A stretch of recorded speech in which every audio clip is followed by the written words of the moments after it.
Le football, ce sport vecteur de joie, porte également en lui des drames déchirants.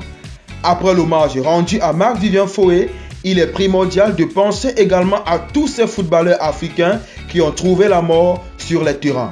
Leur talent indéniable, leur ardeur sans pareil et leur dévouement absolu ont marqué à jamais l'histoire du football en Afrique et dans le monde. Il s'agit de Sékou Kamara. Le jeune avant-centre malien de 27 ans est décédé le samedi 27 juillet 2013 au cours d'une séance d'entraînement avec son club en Indonésie. Il comptait une sélection avec les Aigles du Mali.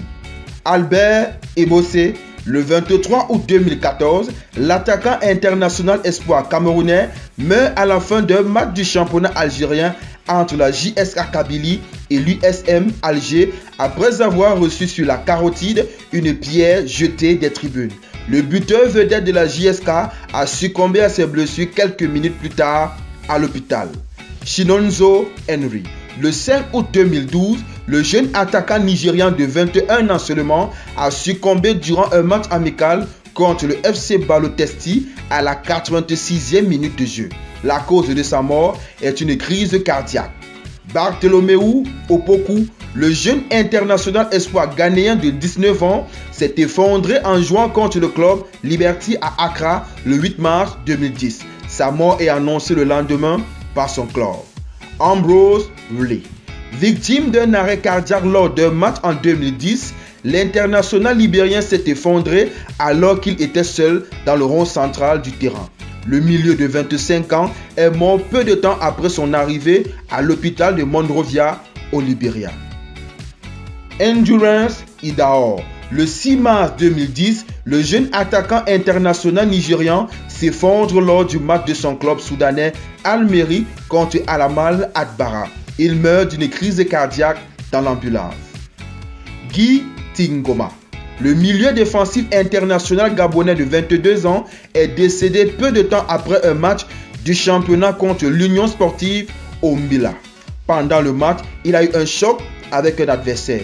Il a finalement terminé la rencontre, mais est tombé après le coup de sifflet final et les médecins ont été incapables de le ranimer.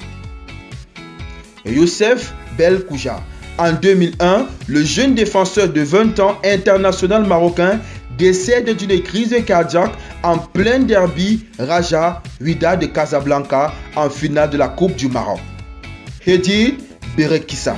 Le 4 janvier 1997, le prodige tunisien meurt d'un arrêt cardiaque lors d'un match amical contre l'Olympique lyonnais au stade Chedli Zuiten à Tunis. Le chouchou de l'Espérance de Tunis n'avait que 24 ans et était promis à un avenir doré. Samuel Okwaraji. En 1989, le maître à jouer des Super Eagles du Nigeria a rendu l'âme durant un match contre l'Angola lors des qualifications à la Coupe du Monde 1990. Une autopsie révélera qu'une très grande pression sanguine est à l'origine du décès. Patrick Ekeng. Le 6 mai 2006, le milieu de terrain international camerounais rentre en jeu à la 70e minute d'un match de championnat de Roumanie entre le Dynamo Bucarest et le Victorul Constanta. 7 minutes après son entrée en jeu, alors que son équipe mène 3-2, Patrick Ekeng s'effondre dans le rond central comme son compatriote Marc-Vivien Foé. Il est transféré à l'hôpital où l'on tente de le réanimer, mais sa mort est confirmée 2 heures plus tard par le staff médical du club. Il n'avait que 26 ans. Cheikh Tioté. Le regretté éléphant ivoirien âgé de 30 ans a perdu la vie le 5 juin 2017. Tioté était un milieu de terrain talentueux ayant évolué à Newcastle et qui jouait pour le club chinois de Beijing Enterprise avant sa mort. Le drame est survenu pendant la séance d'entraînement avec ses coéquipiers. Malgré les efforts pour le réanimer, la crise cardiaque a eu raison de lui malheureusement.